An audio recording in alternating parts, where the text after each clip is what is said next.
نہیں ہے نا امید اقبال اپنی کشتے ویراں سے، ذرا نم ہو تو یہ مٹی بڑی زرخیز خسا کی۔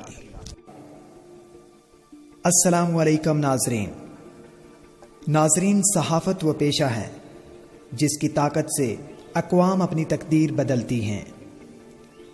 آج ہم کشمیر کے ایک ایسے صحافی کا ذکر کریں گے جس نے قلم کی طاقت سے معاشرے کو سنوارنے میں اہم کردار ادا کیا۔ اگر آپ روزنامہ 92 اور روزنامہ دنیا جیسے بڑے اخبارات کا مطالعہ کرتے ہیں تو آپ ان کی شخصیت سے ضرور واقف ہوں گے۔ جی ہاں، میں بات کر رہا ہوں قلم سے جہاد کرنے والے عظیم کالم نگار عابد ضمیر ہاشمی کی۔ عابد ضمیر ہاشمی کشمیر کی وہ پہلی شخصیت ہیں جن کے کالم روزنامہ دنیا جیسے بڑے اخبار میں شائع ہوتے ہیں۔ ناظرین محترم، عابد ضمیر ہاشمی کے کالمز نہ صرف پاکستان اور آزاد کشمیر میں پسند کیے جاتے ہیں اور پڑھے جاتے ہیں، بلکہ بیرون ملک میں بھی عابد ضمیر ہاشمی کے کالمز کو پڑھا جاتا ہے اور پسند کیا جاتا ہے۔ اس حوالے سے پبلک کی کیا رائے ہے، ہم آپ کو سناتے ہیں۔ Hello everyone, my name is Annie Razzaq. میں آج کل لندن میں رہائش پذیر ہوں۔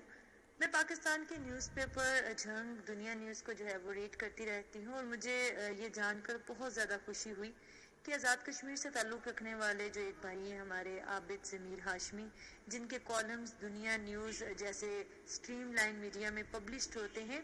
دنیا نیوز جو ہے وہ میرٹ بیس پہ لیٹرز پبلشڈ کرتی ہے، اور کشمیر کی نمائندگی پر مجھے بہت زیادہ خوشی ہوئی۔ تھینک یو سو مچ۔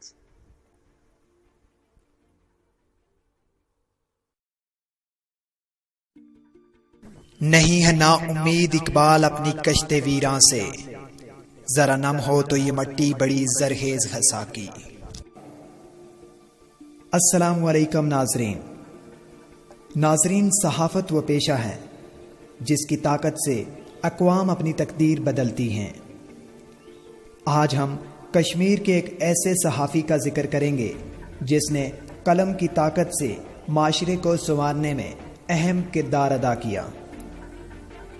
اگر آپ روزنامہ 92 اور روزنامہ دنیا جیسے بڑے اخبارات کا مطالعہ کرتے ہیں تو آپ ان کی شخصیت سے ضرور واقف ہوں گے۔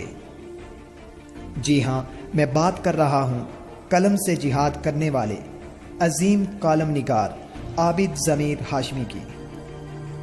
عابد ضمیر ہاشمی کشمیر کی وہ پہلی شخصیت ہیں جن کے کالم روزنامہ دنیا جیسے بڑے اخبار میں شائع ہوتے ہیں۔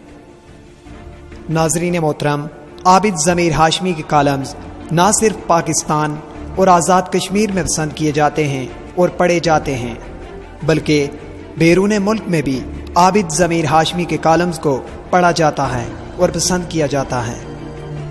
اس حوالے سے پبلک کی کیا رائے ہے، ہم آپ کو سنا